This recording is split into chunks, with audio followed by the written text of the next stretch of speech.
Omar Ortiz Global YouTube channel. I am Omar Guzman Ortiz. I'm here to talk about my trip to the Great Wall of China. In December of 2019, I flew from the East Coast to Red China. I went there with a group of people and we were there for 8 days. We went through different towns and cities doing sightseeing. But basically, I went to China to see the Great Wall. Even though we were there for 8 days, we went to the Great Wall finally on the seventh day. The Great Wall of China can be traced to the 5th century BC. Many of the fortifications included in the wall date back hundreds of years when China was divided into a number of individual kingdoms during the so-called Warring States period. Around 220 BC, Qin Shi Huang, the first emperor of the unified China under the Qing dynasty, ordered that earlier fractions between states can be removed and a number of existing walls along the northern border be joined into a single system that would extend to more than 13,000 miles to protect China from attacks from the north. Construction of the wall was one of the most ambitious building projects ever undertaken by any civilization. The famous Chinese general Ming Tang initially directed the project and was said to have used a massive army of soldiers, convicts, and commoners as workers. Made mostly of earth and stone, the wall stretched from China's seaport of Xinjiang. Excuse me, I'm not Chinese, so I know I'm mispronouncing these words. Over 3,000 miles west into Gyeongsang province. In some strategic areas, sections of the wall overlapped for maximum security, including the Beijing stretch north of Beijing that was later restored during the Ming Dynasty.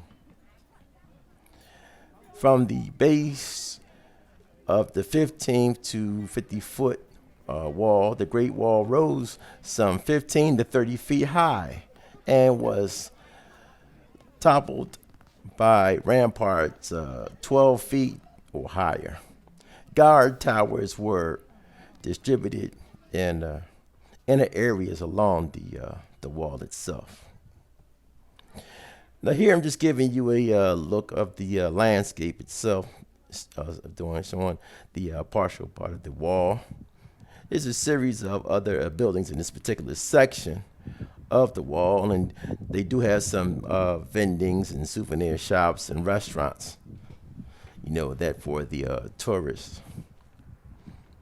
I had an amazing time in China, and I was really looking for a lot of pushback because I had some friends of mine who had gone to China in different rural areas said that they were kind of harassed by Chinese people who had never seen people of color before, and they said it was almost cartoonish the way different Chinese people in different areas out in the rural areas would touch them and take photos of them.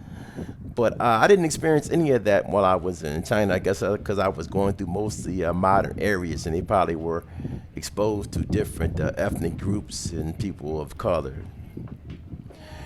Here is we took a boat tour through one of the cities, and you see the magnificent buildings as far as the lights and different things they have on the buildings.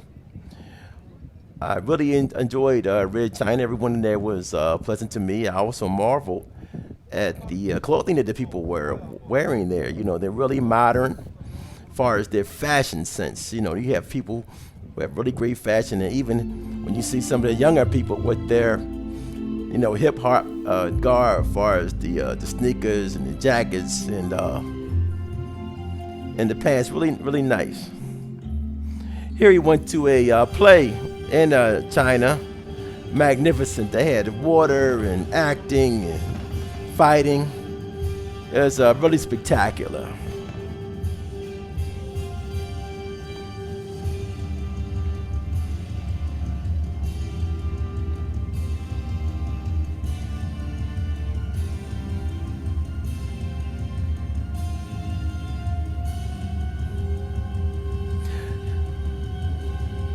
Yeah, the play was approximately an hour and a half long.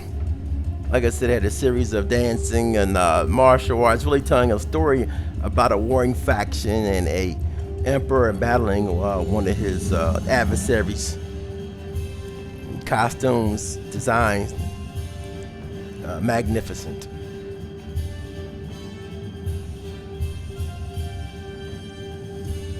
In the front of the stage was a whole orchestra of approximately 30 live musicians giving the music for the performance. Well, that's the end of my video. Hope you enjoyed it.